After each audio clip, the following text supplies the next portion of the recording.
Oh, yes, it's time for another Metal Minute. Alright, I'm excited to have you guys hanging out with me. Thanks for joining for another Metal Minute. I'm kicking back with a Mai Tai here. I got my mint pricks. So, cheers. Let's talk about some records I bought. Alright, first off, we got My Dying Bride as the flower with it. I don't know if YouTube's gonna let me show a tit.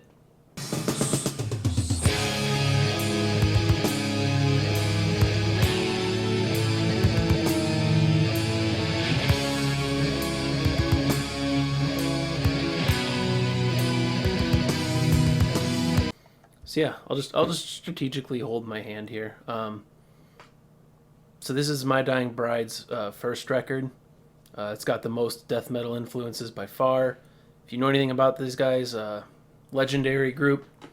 They put Peaceville Records on the map along with Anathema and Paradise Lost, and they're typically depressing, slow doom metal.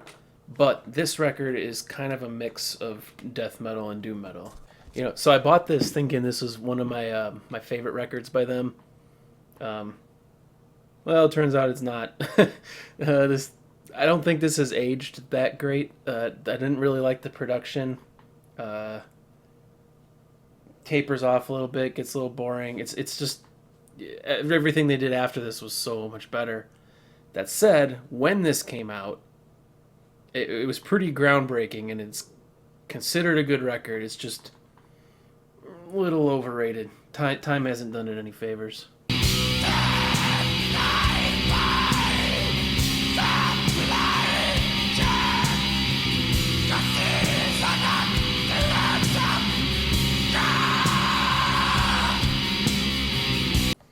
Okay, moving right along.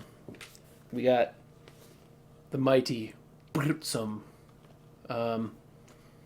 Det som var. I don't know. I'm not fucking Norwegian. Det som var. Det som var. When I was first getting into Burzum, I was under the impression, I don't know what forum I read it on or what, that Philosophum was their best record. That, I guess that's still true depending on who you ask, but I would say the first two tracks on Philosophum are awesome, and then there's the rest. See, and that's kind of a shame because really they've got a lot of other really good. Well, he's got a lot of other really great stuff. The early stuff is much more classic black metal, and he's not doing the weird ambient shit as much. You heard me right, ambient shit. I really don't like his ambient tracks. They don't go anywhere. Fuck you. No, so this one is it's more straight up the black metal you've been conditioned to know and love. It's more in line with like Mayhem and early Satyricon and all that shit. It's a little less raw than his self-titled, but it's also, I will fully admit, it's not as good as Vestlar or whatever, that dead guy laying on the front. That one's the classic. That's the masterpiece. But this is no slouch.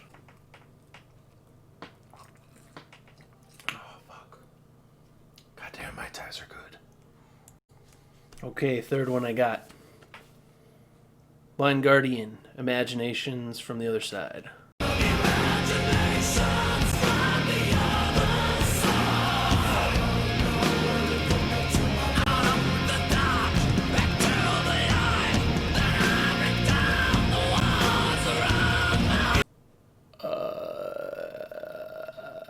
You know, I realize this is the first power metal record I've talked about on this channel at all. Power metal is fucking lame. We all know it, but I love it. So, Blind Guardian to me, S tier power metal band, fucking incredible. One of the best in the genre, and this record is one of their best. My favorite is still Nightfall on Middle Earth. But a lot of people think this is their best record, and like song for song, they might be right. Nightfall on Middle Earth has a lot of filler. It's a concept album, you know. This one though, just song for song, it's just got all their fucking classics. Listen to this track list. All of these are just live staples for them. Imaginations from the Other Side, I'm Alive, Past and Future Secret, Script for My Requiem, Born in a Morning Hall. Come on, they're all on here. This is like the Blind Guardian album. Somewhere in Time is good. Nightfall Middle Earth is still, like I said, it's my favorite. If I was ranking them, that'd be number one. But I get the argument for this one.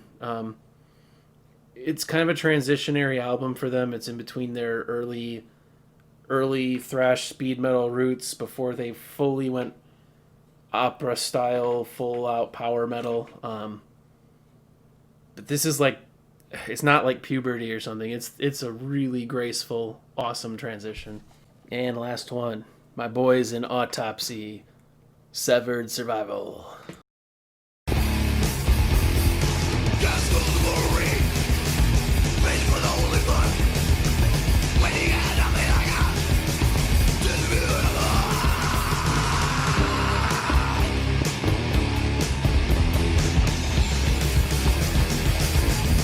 So I'm kind of spoiling my own death metal list I'm working on the side.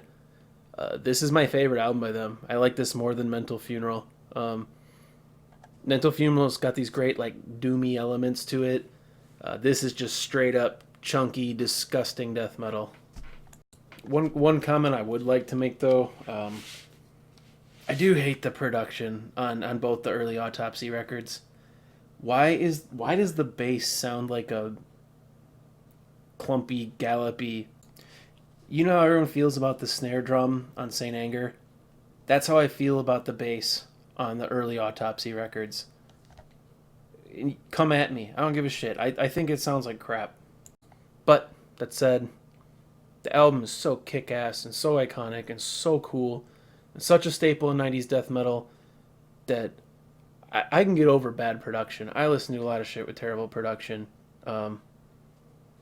This is a stone cold classic. I've listened to it like 3 times since I got it.